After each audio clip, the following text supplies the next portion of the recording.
Battery সেই সেক্টরে এখন কর্মরত আছেন এবং তারা প্রতি বছর 2,18,000 কোটি টাকা তারা আয় করছেন, প্রতিদিন 1,000 টাকা ইনকাম করে, এবং তাদের পরিবারের সংখ্যা 5 জন হলো 3 কোটি। প্রিয় বন্ধুগণ, আমি বলতে চাই এই সেক্টরটি ডেভেলপ করছে, এটা আমাদের একটা দেশীয় শিল্প হিসেবে গড়ে উঠছে।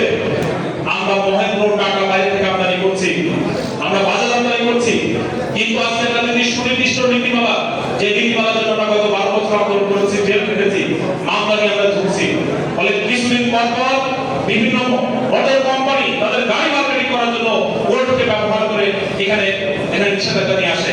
ফলে আমরা পরিষ্কার করে বলতে চাই, 3 হুইলার সমজাতীয় মোটরযান নীতিমালা যেটা প্রস্তাবিত প্রায় চূড়ান্ত হয়ে আছে, আমরা সেই নীতিমালা চূড়ান্ত করে আমাদের এই সেক্টরের গাড়ির নিবন্ধন, আমাদের চালকদের লাইসেন্স এবং নিউ পারমিট প্রদান এবং তাদের প্রশিক্ষণ দেওয়ার মধ্য দিয়ে আর প্রতিটা সড়ক মহাসড়কে বাইরে সার্ভিস রোড নির্মাণ করার মধ্য দিয়ে এই সেক্টরের শৃঙ্খলা ফিরিয়ে আনবেন।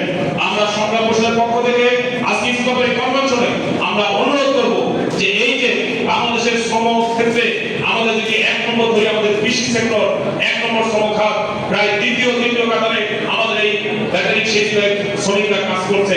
ফলে 60 লাখ মানুষকে বঞ্চিত করে কয়েকদিন পর উচ্ছেদের ঘোষণা দিয়ে, নিষিদ্ধের ঘোষণা দিয়ে 3 কোটি মানুষের জীবন জীবিকা অনিশ্চয়তার মধ্যে ফেলার যে পদক্ষেপ, আমরা সেটা বন্ধ করার দাবি জানাচ্ছি।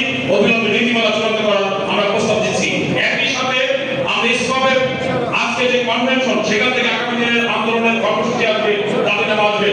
ইতিমধ্যে আমরা রাজু মিলাদুলের কনভেনশন করে আমরা 9 দফা প্রণয়ন করেছিলাম, যেই 9 দফা নিয়ে আমরা গত 5 বছর নানা পর্যায়ে ছোট বড় আমরা কাজ করেছিলাম।